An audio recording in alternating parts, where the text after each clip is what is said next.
Hello, this is Compound Interest Stock Guy, and in this video I'm going to get into what a PS is, what a PE ratio is, what a PB is, and I'm going to just touch on those subjects and how to evaluate them when you're investing into companies, so stay tuned.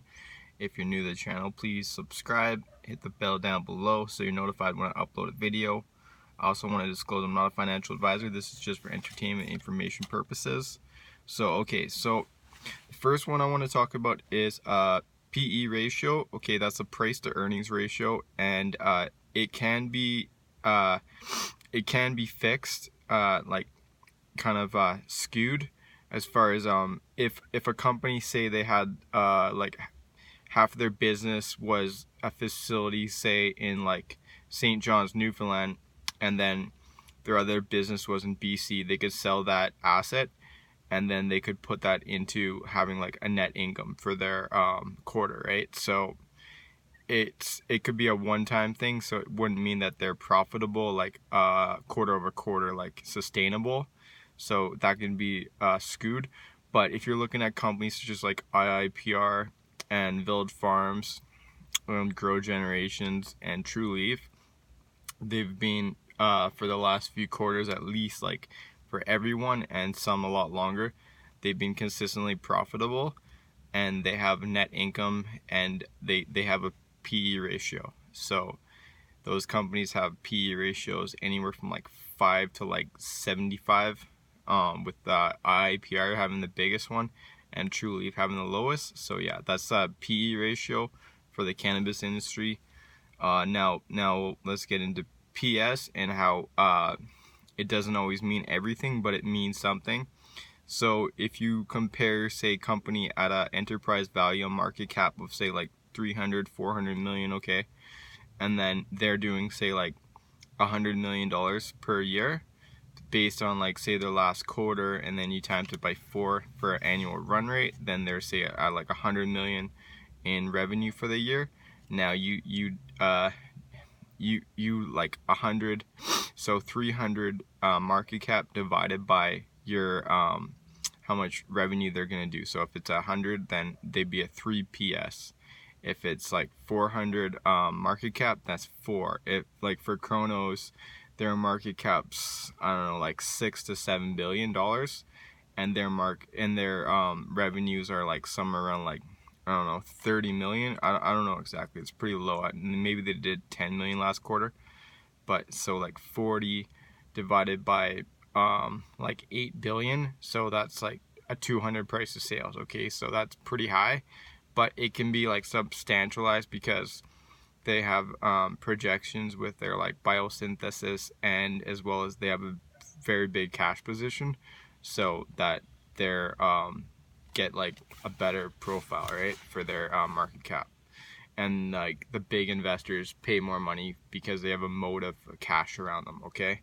But if like a company, and then it can also kind of dictate, it can be differentiated between, say, a company that's got a PS of 4, and then one company is doing like 15% margins, the other's doing like 60% margins, okay? So the 60% margins company is going to have a better chance of becoming profitable sooner than the company that's doing 15%, as long as their SG&A are like in line with each other. And so yeah.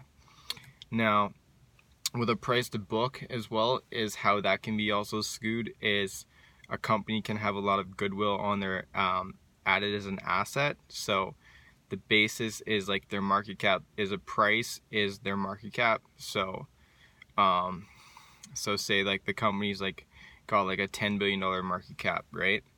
And then they have goodwill of like $2 billion on there.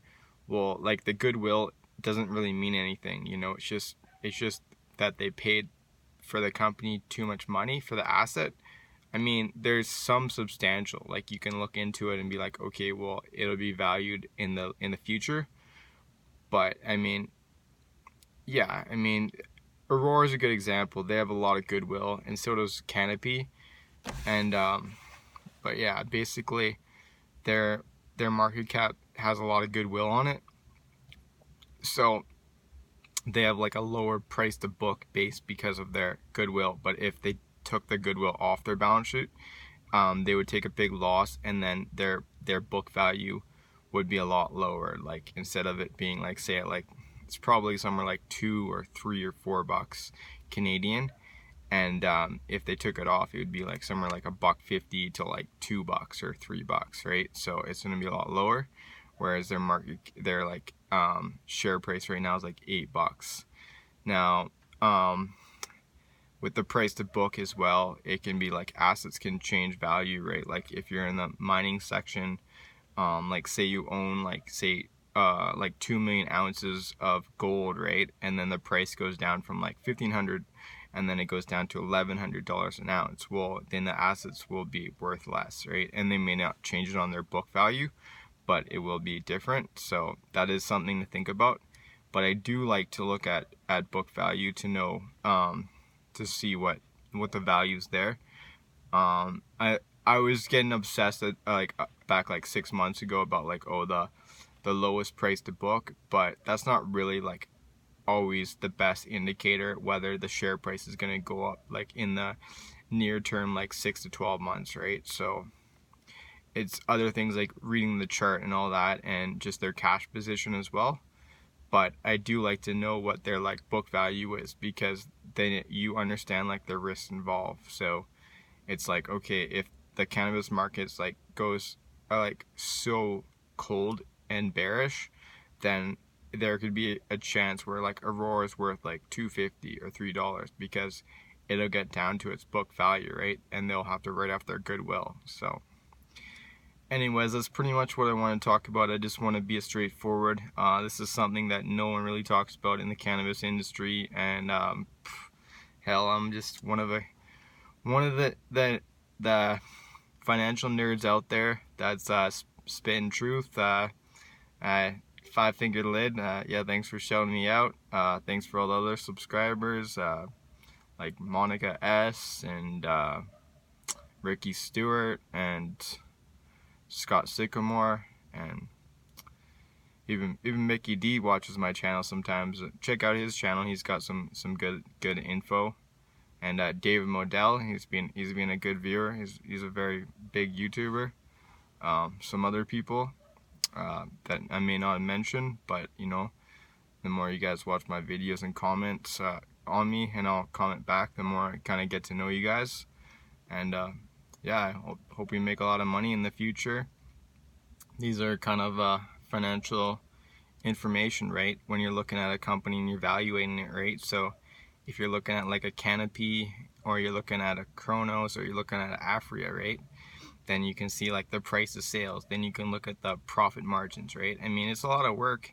Not everybody's cut out to do that, right? That's why they have ETFs like the HMUS for buying cannabis stocks in USA, or the HMMJ in Canada, or the CNBS by Tim Seymour, and he weights it, right? But if you're investing into certain stocks, it's good to kind of know the comparisons, right? Like if a company has like a 4 price of sales versus a company that has like a 30, well, like why are you paying for the 30, right? Like maybe you're paying way too much, and maybe it's like a pump, right? Like people are just putting way too much money into the company and they're pumping up the price way too high, and that's when you need to like get out of the company, right? And sell your profits, or even if you're at a loss, because it could go down a lot.